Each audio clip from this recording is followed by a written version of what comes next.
G'day viewers, my name's Graeme Stevenson and I'd like to invite you to come on a journey of creativity and learning and adventure through the series Colour in Your Life. There's an artist in every family throughout the world. And lots of times there's an artist deep down inside all of us as well. So grab your kids, your brothers, your sisters, your aunties, uncles and mums and dads and come and see how some of the best artists in Australia do what they do.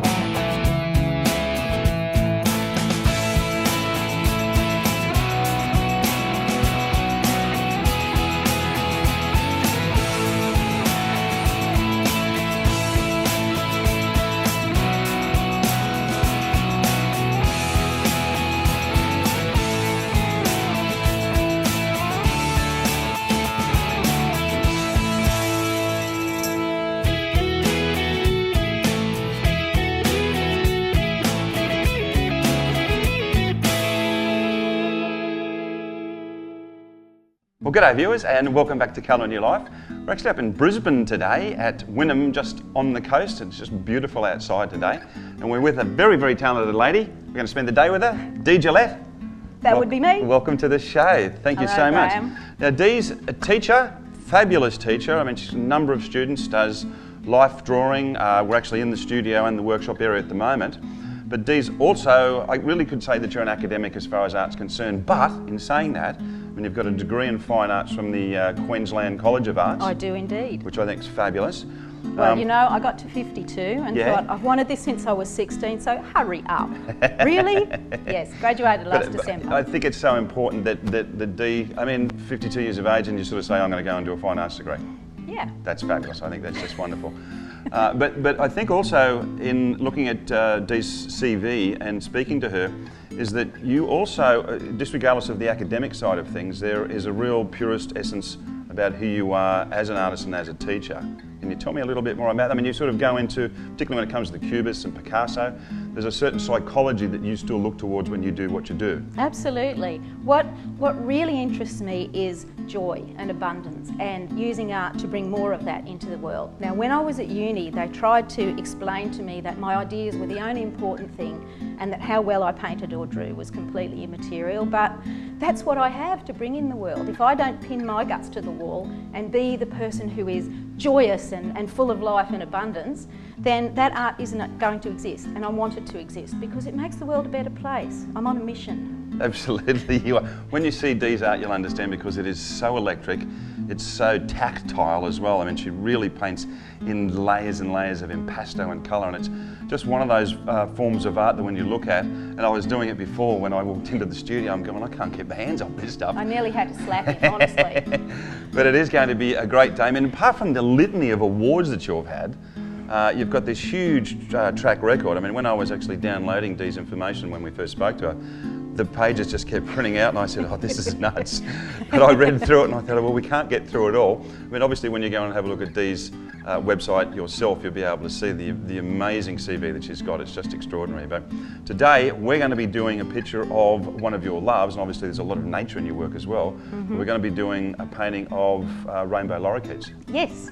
Absolutely. Yes. I'm really interested in the notion, the Cubist notion of simultaneity, so where things are, where they were, where they will be. And birds in flight just give me all of that abundance and joy and movement, and they're pretty too. So, you know, Excellent. That's a good thing. All right, well, I'm going to take my normal seat just on the side here, and I'm going to let you do what you do. Okay, Great thanks, stuff. Graeme.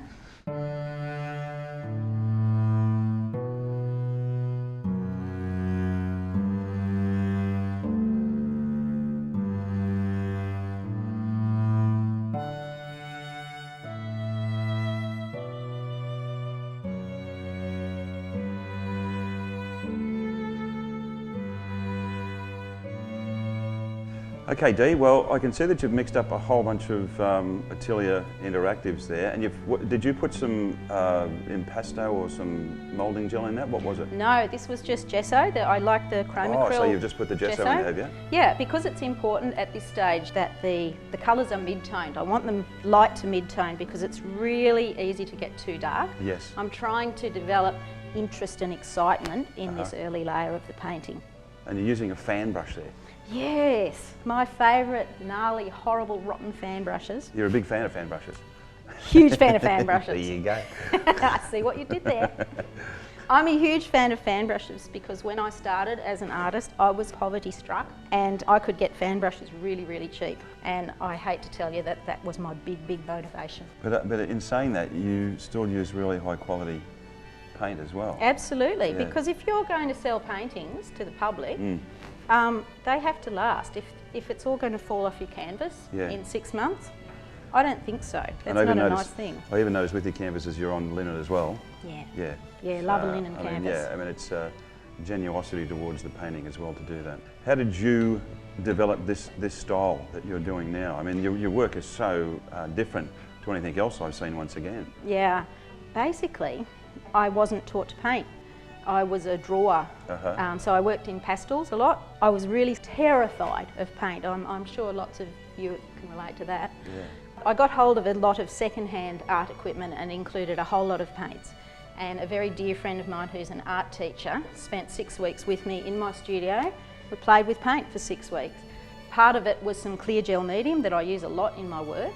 But you can always read people's personality into their work as well.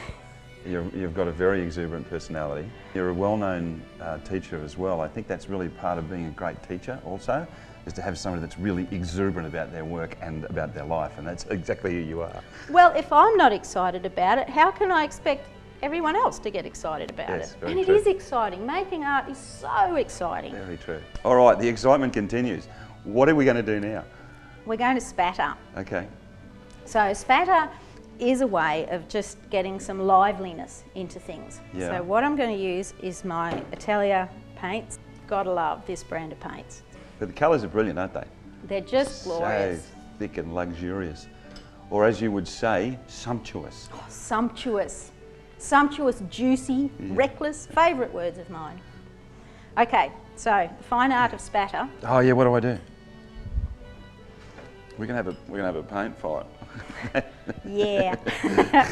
What I want you to do, now we're going to develop some areas of spatter. So one here, one down here, and one up there. So what I want you to do, load up your brush, and then just, when your brush stops, the paint's going to come off it. So I just do that over the top of yours? Yeah. Okay. Yeah, I'll be the locator with my quinacridone magenta here, and you just follow me along.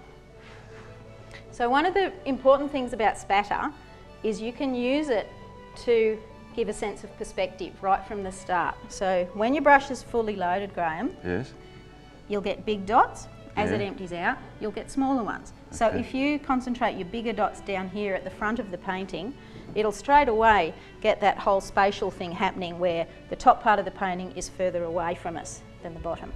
How about that? It's good fun, huh? Oh, it's just a great enjoyment. All right, that's enough. Yeah, I feel like I'm getting carried away. Put the brushes down and move away from the painting. Just back away from the painting.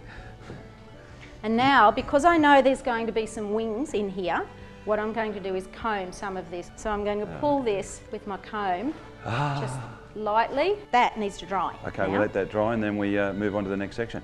Indeed we do. Cool.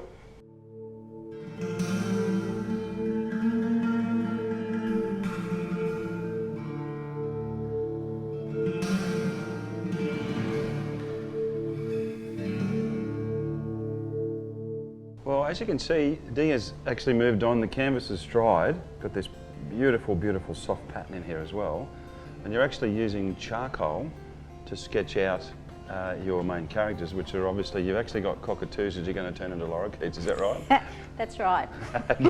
Because I can. Artistic license. Exactly. I'm just giving myself a fairly rough guideline.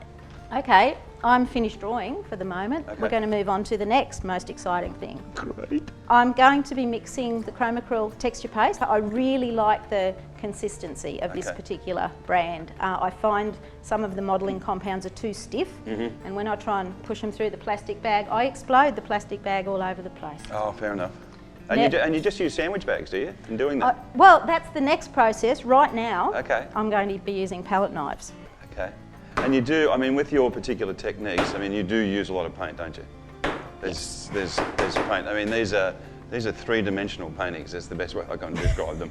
So what I'm doing here is a loaded blend of paint and texture paste. I want this to stay sitting up as it dries.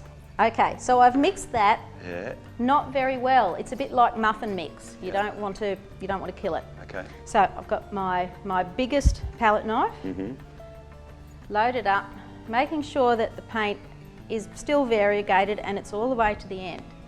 And then what I'm going to do is bed it down here. Yeah. So give it a little squish so that it bells up either side of the blade. Yeah. And then I'm going to create a feather. Look at that. Isn't that great? And when you say variegated, it really means you've still got a lot of the colours in there that are separated. Yes, correct. Sumptuous is the word. Recklessly sumptuous, Graeme. Recklessly sumptuous. That's wonderful. You do travel around a lot doing workshops, don't you? I do, and there's this thing that happens where when I go one time, they have me back. So I've done 4 workshops in Tassie now, and I've been to Dubbo a lot of times. I'm going there to judge their annual art competition in about 6 weeks. I can see why. I mean, you've only got to spend a little bit of time with Dee to find out that her personality is quite electric, but it's just really fun to be with her and fun to see what she does. It really is. You say the nicest things, No, Graeme. But it's the truth, it really is. Okay, so now I'll start again on the other side to Okay. pull it in. But because I can't, I'm left-handed, I have to work left-handed, so I'll have to turn it all around. Okay. I think working with the natural flow of your body is really important. It's also really important to work with the big muscles of your elbow and your shoulder rather than the little tiny stuff of your fingers.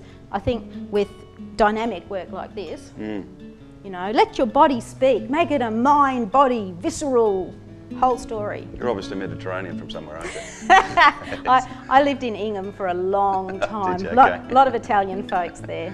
Untie my hands, I need to speak. Precisely. Yeah. One of the hardest things about being an artist is getting out of your own way and just understanding that the universe knows better than you do, and if you can get out of your own way and your own ego and let that happen, your work, you're going to have some better work. Yes. The possibilities are much more open. Okay, so I'm going to go now with the second row of feathers along the inside of the wing. So I'm just drawing here on my knowledge of where the feathers sit in a bird's wing. It's like sculpture with paint. It's unreal. Well, I was a sculptor for 12 years. I've sculpted unreal. my way through 8 tonnes of clay. Oh, goodness. Art chooses us, we don't choose it, you know. Yeah. Deny that at your own peril. You are going to be a miserable person if you don't paint. Do it. Get inspired. It's brilliant. You could watch, put some colour in your life, and get a whole lot of new techniques. How does that work? It's wonderful. Okay, so you're going to turn it around and you're going to show us a technique, and then we're going to move on. I'm going to let you work for a little while. Yep. A technique involving the body and some doilies. Highly technical piece of equipment again. That's great. Get these from your local op shop. Yeah. Don't tell the ladies what you're doing with them, because you know what's going to happen is they'll refuse to sell them to you. If you say, I'm going to cut these up and push paint through them, no, they're not happy about You that. can't do that. No. But it's just a fascinating technique that just gives you an amazing texture in your work. I love the colours, mate. They're just so rich. Oh, these colours, this brand, it's marvellous. So what I'm going to do is locate part of the pattern that works with the idea of the chest feathers. Yeah. And then I'm going to pick up some yellow and push it through. I can just see my charcoal drawing through there. I suppose once you get a little bit of paint on there, it tends to stay there anyway, does it? Yes, it does. So how did you come up with this particular technique? It's just a matter of the journey of discovery? Have I mentioned attention span of a gnat before? There you go. Got to do something else. But then again, that's what right brain people are like. Yeah. You know, there's no getting away from it. We don't. It's very difficult for a right brain person to use the word bored at any stage, because there's always something you can do. Oh, and if you can do things that no one else has done, then there's the thrill of discovery as well in there. Yes. See how I have a harsh line there between the two colours? Yeah. So I'll just pull down into that. Ah, there you go. And So Ooh, then, it's just, can you help me lift this one, please? So what do I do? So just grab it here and here. And here and here. And we lift straight up. Straight up. Ta-da! Oh, look at that. Thank you. That's so cool, isn't it? I wonder how you got such a great three-dimensional effect on it all, and it obviously stands out now. See? Now you know. Now I know.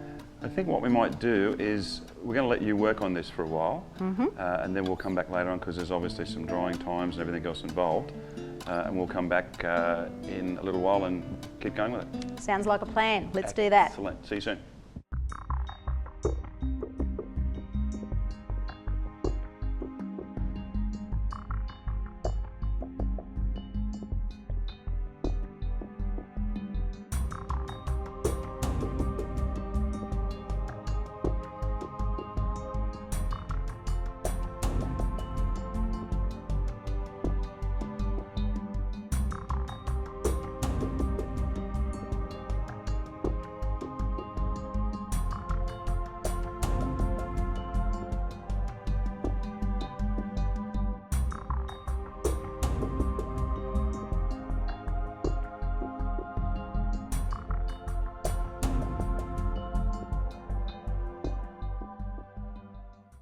So I need to mix the colours that I want, and I'll mix the turquoise on a base of white ink so that it's light. One of the big issues with ink painting is that it goes dark very, very easily. So a little bit of turquoise in there. Yeah. Ooh, look at Give that. me the kind of colour I'm looking for. Yeah. So now I want you to do this one. Yeah. We're getting surgical now. If you are someone who likes control, honestly, walk away now. Do not attempt this technique. It is probably going to kill you. That's marvellous, Graeme. That's just the right amount. So now I'm going to drop in some yellow. So now, this is just water in my spray bottle.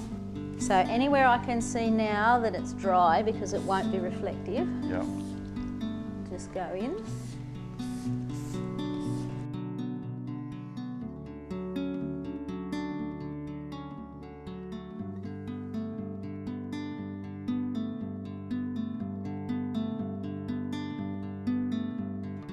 I want to depress the canvas because I'm quite interested in this flow that's developing. I'd like to encourage it to continue out onto these feathers.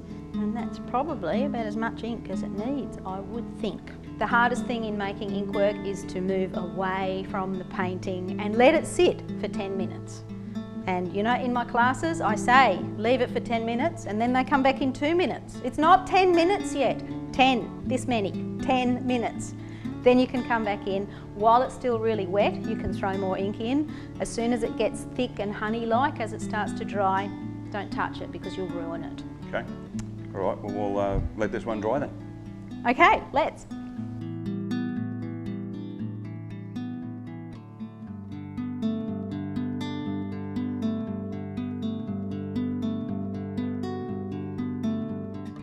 Well, as you can see, we've taken the painting from flat and it's dried. Obviously, as Dee said, the colours will change and they'll sort of dry in their own directions. It's got a beautiful finish to it. It's like a silk finish. It's just wonderful.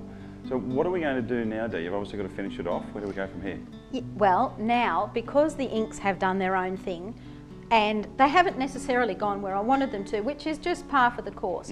One of the things you can't do with ink is panic about that while the flow is happening and try and correct it, because you just end up with a sea of mud. Sure. So you get what you get and then you work with it. So what I do next is I work with this impasto gel medium.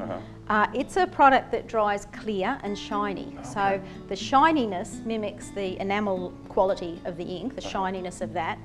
But I can make it the colour that I need it to, so that I can repair things like the rhythm. So here, for instance, where I've got this sweep going through here, it's orange here, but here the blue ink has overtaken it. So I want to mix myself up some orange impasto. So I'll do another one of those loaded blends where it's yellow on one end and comes through. You can feel the difference when you mix it too. Texture paste feels grainy when you mix it. But this is just smooth. So I'll work across the ridges and draw through so that that continues there. When you were saying about that line, breaking the pattern. Can you explain to me what you mean by that? Well, all good paintings should have rhythm. I always think this bit is like dancing with it, that you're trying to get it to this place where it just feels that where these lines come out of the canvas, that they could come around in a great big swoop and come back in at the top. So having the rhythm that feels comfortable, that there's no sort of jagged interruptions to things except where you want them. So it's like a dance for me. This is my absolute favourite part of making a painting, because I get to sway with it and dance with it and just feel my way into what it wants to be. That sounds great. Oh, you can see it just sort of snap out, just can't you? pops it, doesn't it? People can learn this from you at your workshops. Now, your actual company name for that is artstree.com.au. Yes, artstree.com.au. Yeah, and this is, once again, a really, really amazing teacher that has some incredible techniques to learn. I mean, they're all so different, but once again, Dee's one of those people, and you can just tell by the way she talks, who is obviously a brilliant teacher. So I would suggest anybody that's in the Brisbane area, if they want to get together with a really, really great master teacher who has been through the whole gamut as far as the academic side of it's concerned and the practical side of it's concerned. She understands how artists feel about what they create. But come along to this lady, I think you'd have an amazingly, we've had a great day with her. It's just been fabulous. But thank you, Graeme. Yeah. The inks workshops are my most popular thing, and people come along and say things like, well, I thought it was going to be fun, but I didn't know it was going to be this much fun. Well, that was about as interesting as a day as I think you could possibly have with painting and a really great teacher. Dee, thank you so much. Thank you, Graeme. It was absolutely wonderful. Now, if you'd like to see more of what Dee does and inquire about her workshops and her DVDs, she's got a collection of great DVDs coming out, so you should go and have a look at those. You can go to artstree.com.au. Correct. Excellent. Go in there, have a look at their website. It's just full. You can get all the workshop details. It's just full of information. See Dee's work, see all the other guys' work as well. See what they create, because it really turns out to be just a fabulous day with this woman. It's amazing. Thank you so much for being on the show. We'd also like to thank our sponsors as usual. Chroma is always behind us, and as you see that Dee was using Chroma products today. They really are fabulous. We have a number of other sponsors coming on board these days, and we'd really like to thank them as well. They're all also in our website. But we'll leave it from there. We're going to head out and go south after this one. But as we always say, remember to put some colour in your life. Thanks, guys. See you Bye. again. Bye.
Mm-hmm.